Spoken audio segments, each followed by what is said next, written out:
And RNA is DNA's long distance cousin. You learn from Hank Green and from myself on class from yesterday that RNA is single-stranded, whereas DNA is a double-stranded helix. RNA has an extra sugar, and it's called ribose instead of deoxyribose, hence the name RNA. And then finally, it has a nitrogenous base of uracil instead of thymine, and that's going to be really important when we do the transcription and translation piece of this lecture today. And so there are many different types of RNA. There's mRNA, rRNA, and tRNA. And they stand for messenger RNA, ribosomal RNA, and transfer RNA. Okay, so if you recall back from when we did cells, we talked about ribosomes, okay? And they're one of the main stars of this whole process.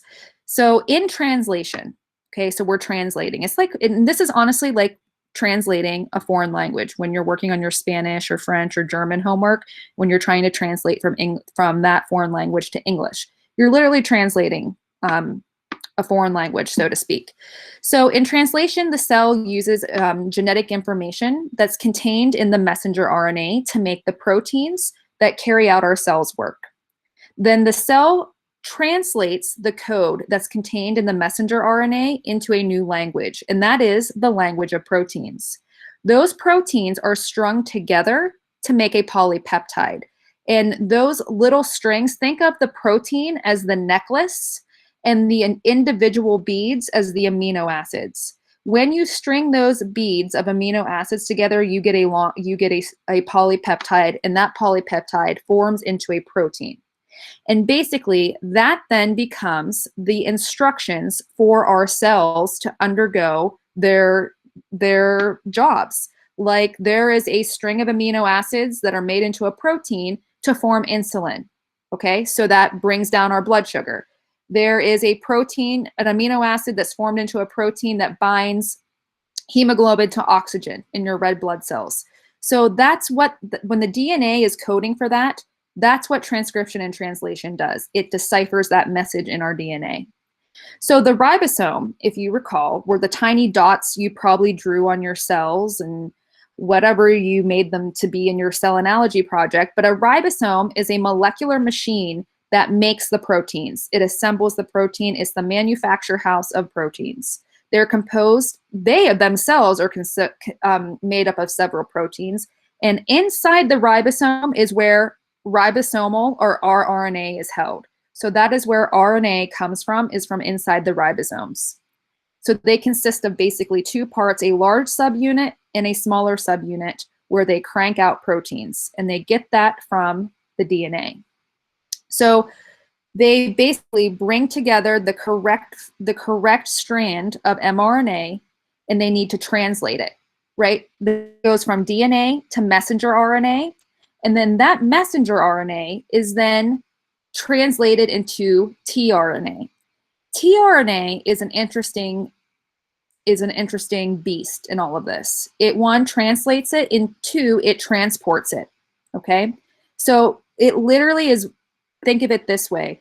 Messenger RNA literally relays a message of the DNA, and then the transfer RNA is going to translate it and transfer it. You'll see it's basically the complementary strand of the mRNA, but they call it the anti-codon, okay?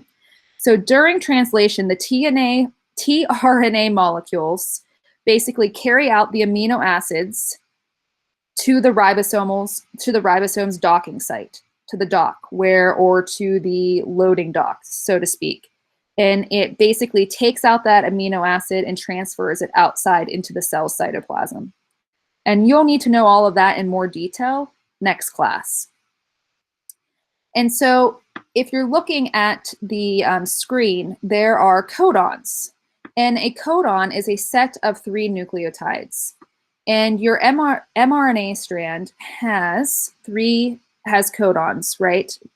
And they're in sets of 3. So there are 3 nucleotides strung together. And that makes up a codon. So if you're looking here, we're going to skip over this for a second, right? You have your DNA to RNA to protein. But with the codon, you're going to start seeing that these codons are going to translate into these, in this big chart here. This is a chart of your amino acids, right? You have 20 amino acids. And when you string these amino acids together, they make up protein molecules. So these are think of these as the single pearls of the necklace that are strung together to assemble a protein, okay? So you're trying to take what we're trying to figure out in this DNA molecule, what this amino acid sequence is. That's the goal of all of this. And so when we start doing this, we'll have our DNA molecule, and then we will then translate it into an mRNA molecule. And the one thing that you have to remember, that a thymine is replaced with a uracil. Now, all of this jargon up here that I'm highlighting, we will go over this in detail on Thursday. I will get all through the nuts and bolts of transcription and translation later on. But you need to remember, when we're doing DNA and RNA, that for DNA to go to an mRNA, a T will become an A, right? An A, if it's a DNA molecule, remember, there's thymine. But with RNA, there is no thymine. So an A is a U. And then cytosine still is complementary to a guanine. We have another guanine. Then guanine is complementary to cytosine. A thymine goes to an adenine, and then an adenine is a uracil, okay? So that is the main difference when we start transcribing that into messenger RNA. So what I would like you to do now is to go to your, what's it called? Your Jamboard.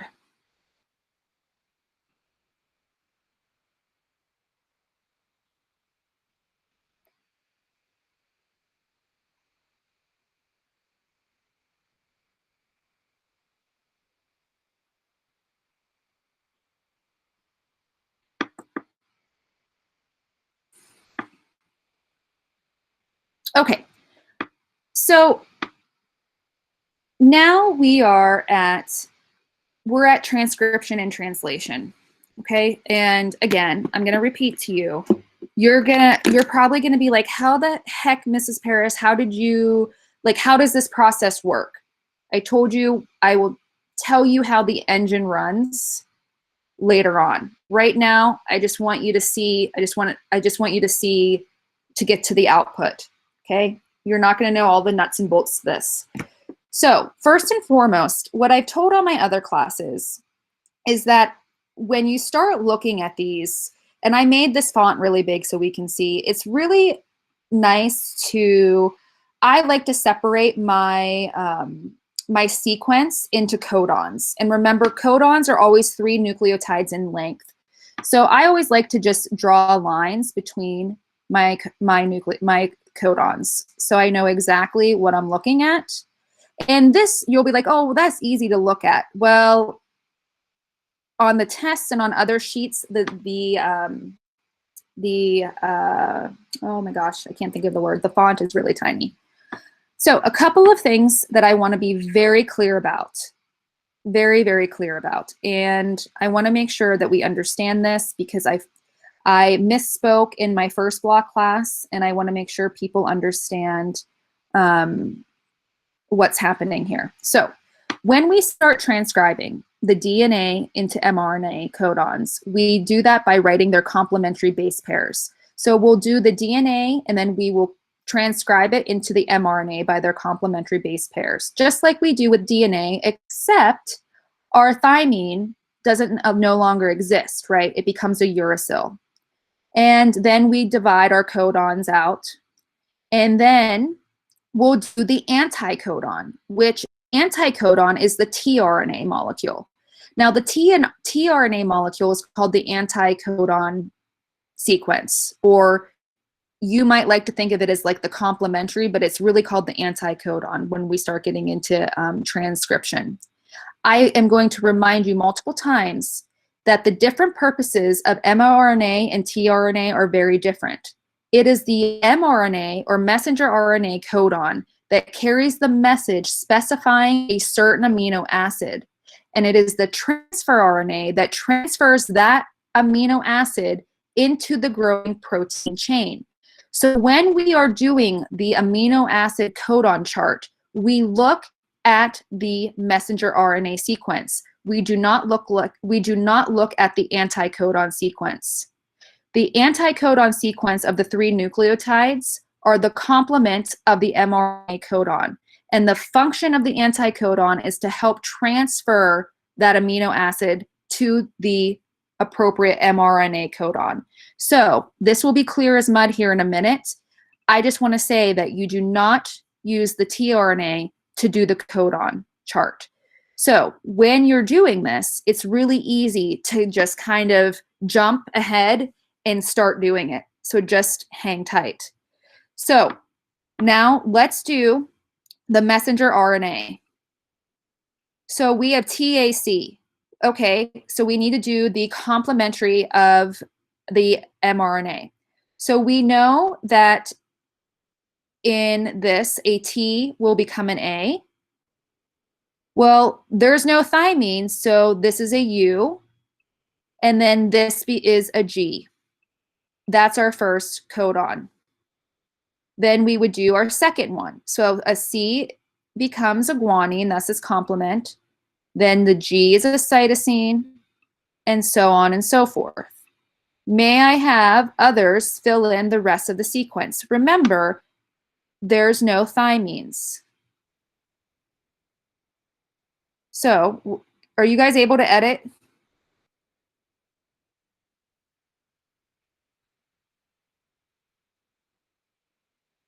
Okay, perfect. Let's be organized here.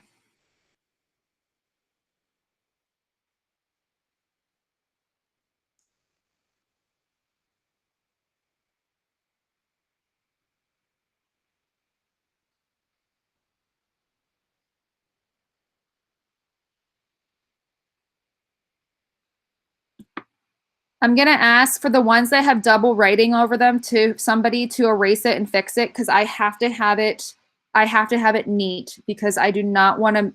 That was the part of the issue with my first class. It was really jumbled and I couldn't read it, and I want to make sure that it is organized.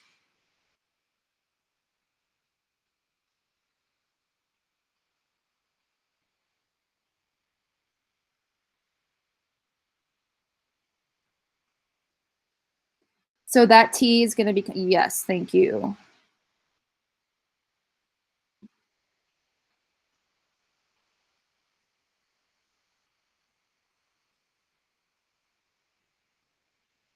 Okay, lovely. Okay, GAC, CUG, UUA, UGG, UGA. Okay, now we have to do the anticodon. And the anticodon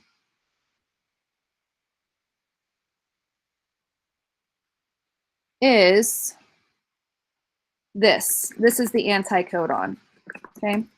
So this is what transfers. So now we're going to do the anticodon of this. And it's exactly the same rules apply. So we have, whoopsies, I need to get this. We have